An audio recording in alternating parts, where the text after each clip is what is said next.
Hi guys! Ang lulutuin po natin ngayon ay ginisang potato, carrots, asparagus, and shimeji.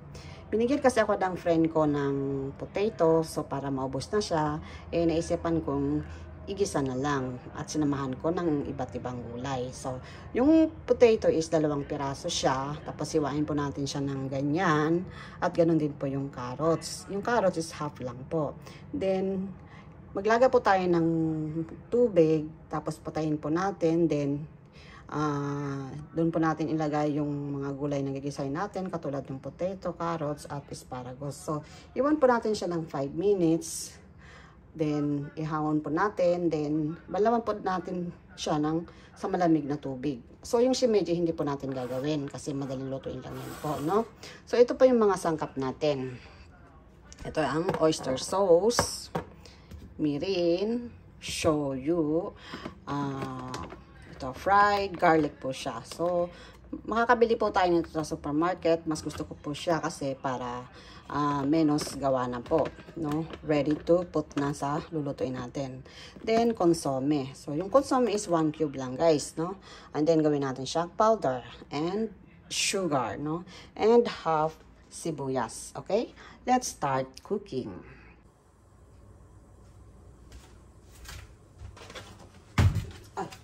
So, ayan, mga 1 spoon na mantika lang, guys.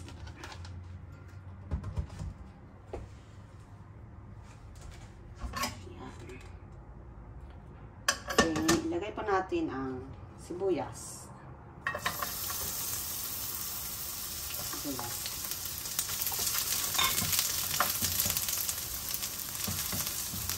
Nakalimutan po pala, guys, lagyan din po pala natin haluan po natin ng bacon, no? Mga 100 grams or 80 gram na bacon po. Ayan.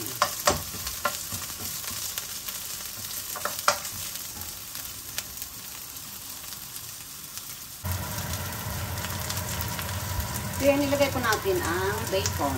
Pag alam natin na yung medyo, na yung sibuyas, nilagay po natin yung bacon. Haluin po. Medyo iprito-prito lang natin ang konti yung bacon.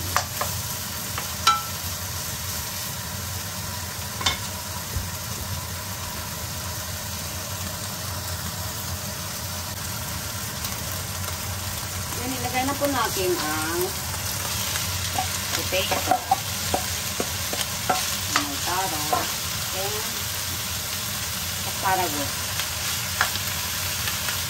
Takpan po natin yung apoy.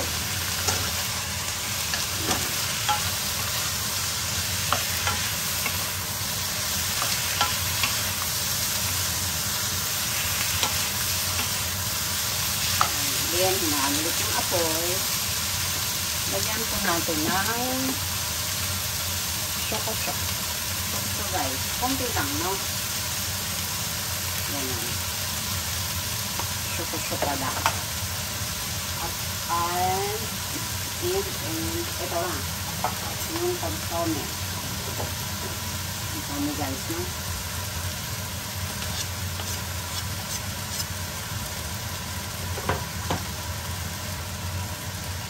Sayang eh.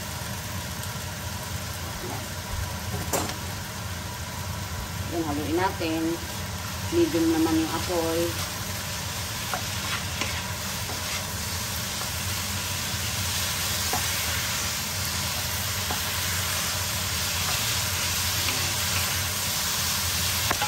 Ay! Pinamaan yung camera.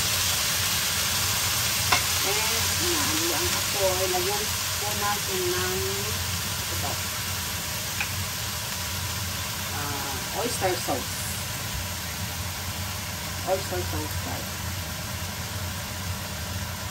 Mga 2 spoon, guys, no? 2 spoon. Ay, 2.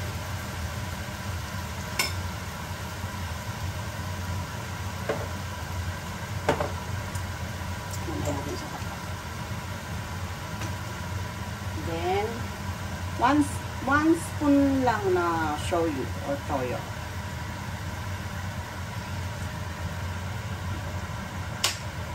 Kasi may consomme na, may oyster sauce na, sa baka umalat siya. So, 1 spoon lang guys. Then, mirin. So, yung mirin po is 1 spoon lang din dahil nalagyan po natin yun.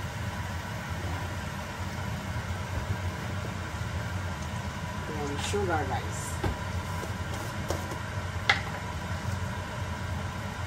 So, yung sugar, konti lang parang, ano na mga maliit na kutsara lang.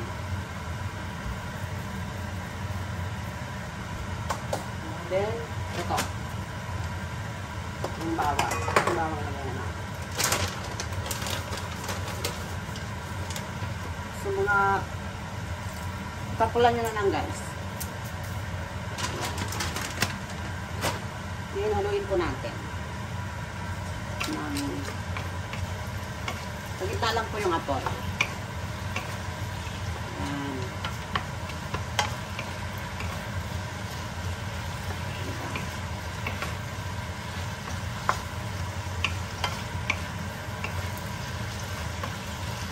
Ayan guys.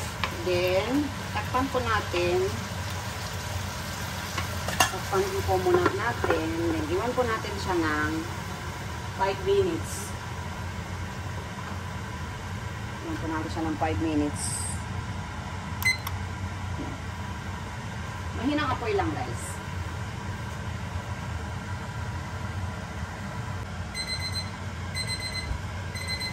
So, ayan. Tapos na yung 5 minutes guys. So, tignan natin. Wow. Then, tignan natin yung potato kung malambot na. O, tama lang guys. Tama lang. So, ito na. And, lagyan na natin ng, ito. Lagyan na natin itong shimeji. Then, haluin na natin. Balik natin yung apple sa medium. O kahit na, ano natin. Ito. Ay! Ito naman na naman sa camera. Ano yung dito tayo?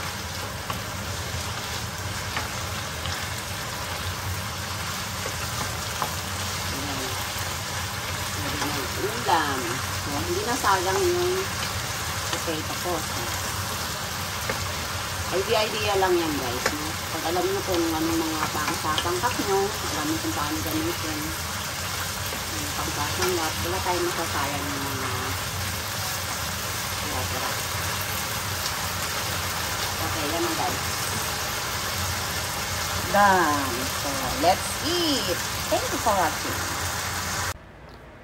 At para po sa ating dagdag kaalaman, alam nyo ba na ang potato ay comes from the Spanish word patata. So, tama ang ating Tagalog. Ginawa lang natin plural kaya may S. Maraming salamat po.